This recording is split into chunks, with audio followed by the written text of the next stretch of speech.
Selamat pagi Bapak Ibu Saudara yang diberkati Tuhan, Shalom dan selamat hari Minggu. Senang bisa berjumpa kembali bersama Bapak Ibu dalam waktu teduh pagi bersama Gereja Toraja Jemaat Bogor, edisi Minggu 6 November 2022. Bacaan kita hari ini Hagai 2 ayat 1b sampai 10. Mari kita berdoa. Terpujilah Engkau Tuhan Allah Bapa yang Maha Kasih, Maha Murah, yang terus berkarya, mengasihi kehidupan kami, memberkati perjalanan kehidupan kami. Kami bersyukur peristirahatan kami tadi malam, kami dipeliharakan Tuhan dan pagi hari ini kami boleh bangun dengan tubuh yang segar menikmati hari baru. Terpujilah Tuhan. Pagi ini kami rindu membaca firman-Mu. Tolong kami mengerti kebenaran-Mu dan melakukannya dengan baik. Berfirmanlah ya Tuhan, ampuni dosa kami, di dalam nama Tuhan Yesus kami berdoa. Amin. Hagai pasal 2 ayat 1b sampai 10. Pada tahun yang kedua zaman Raja Darius, dalam bulan yang ketujuh, pada tanggal 21 bulan itu, datanglah firman Tuhan dengan perantaraan Nabi Hagai, bunyinya, katakanlah kepada Serubabel bin Sealtiel, Bupati Yehuda, dan kepada Yosua bin Yosadak, imam besar, dan kepada selebihnya dari bangsa itu demikian. Masih adakah di antara kamu yang telah melihat rumah ini dalam kemegahannya semula? Dan bagaimanakah kamu lihat keadaannya sekarang? Bukankah keadaannya di matamu seperti tidak ada artinya?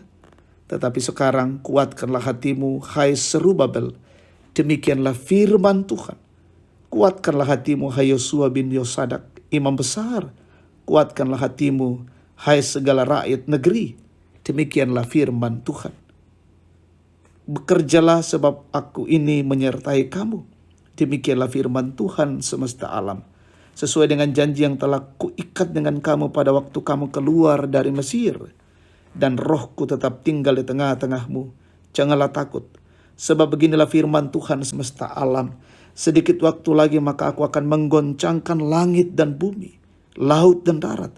Aku akan menggoncangkan segala bangsa, sehingga barang yang indah-indah kepunyaan segala bangsa datang mengalir. Maka aku akan memenuhi rumah ini dengan kemegahan firman Tuhan semesta alam. Kepunyaanku lah perak dan kepunyaanku lah emas. Demikianlah firman Tuhan semesta alam. Adapun rumah ini, kemegahannya yang kemudian akan melebihi kemegahannya yang semula. Firman Tuhan semesta alam, dan di tempat ini aku akan memberi damai sejahtera.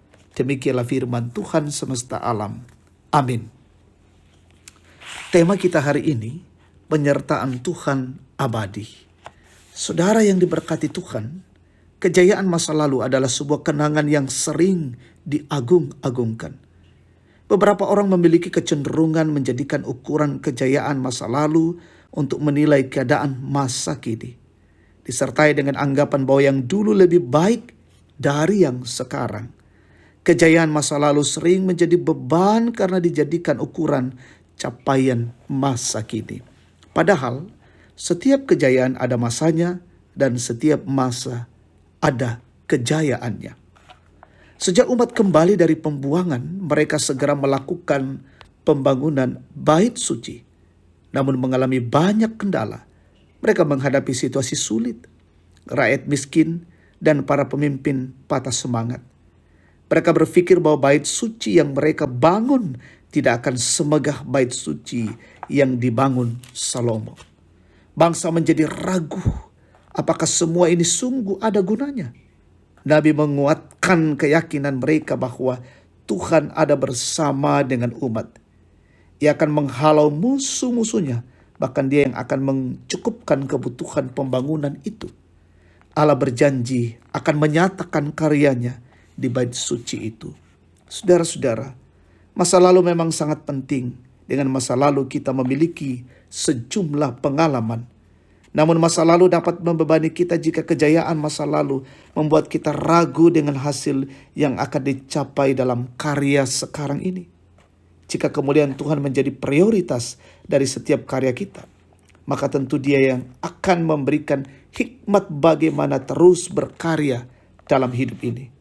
Maka yang terutama untuk kita beri perhatian penting dalam setiap kerja dan karya kita, apakah semua itu untuk memuliakan Tuhan? Tuhan sudah berjanji akan selalu menyatakan penyertaan-Nya bagi orang yang bersandar padanya dalam setiap apa yang mereka karyakan. Amin. Mari bersama kita berdoa. Kami bersyukur kepadamu Tuhan Allah untuk karya dan kasih-Mu dan lawatan-Mu pagi ini. Kami disegarkan oleh firman Tuhan, terus menguatkan kami meyakini penyertaan Tuhan itu abadi di masa lalu, kini, dan masa akan datang. Dan itu akan terus membawa kami pada penyerahan diri secara total kepada Tuhan. Kami bersyukur hari ini dalam Minggu Raya, kami dimungkinkan lagi menikmati kasih Tuhan. Dan boleh diizinkan lagi untuk kembali bersekutu dalam rumah Tuhan. Karena itu berkati kami dalam persiapan hati kami, hidup kami, masuk dalam persekutuan ibadah hari Minggu memuliakan Tuhan. Kiranya apa yang kami lakukan berkenan bagi Tuhan.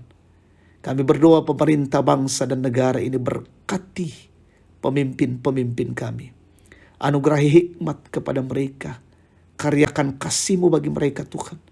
Sehingga apa yang mereka boleh laksanakan, menegakkan keadilan dan kebenaran di negeri ini. Berkati umat Tuhan dimanapun berada saat ini dalam beribadah, kasihi dan lindungi.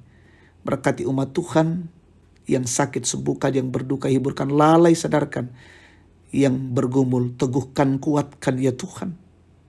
Yang bersuka cita karena pertambahan usia, sempurnakan. Syukur mereka yang mencari pekerjaan, tunjukkan, yang sementara studi berkati, yang sementara menikmati setiap karya-karya-Mu, sempurnakan syukur mereka. Bahkan orang tua kami berkati tetap sehat. Terima kasih Tuhan, tuntun hidup kami hari ini sungguh-sungguh menjadi kemuliaan bagi nama Tuhan. Ini doa syukur kami, di dalam nama Yesus kami berdoa. Amin. Demikian waktu teduh pagi, Tuhan memberkati kita. Selamat hari Minggu. Shalom.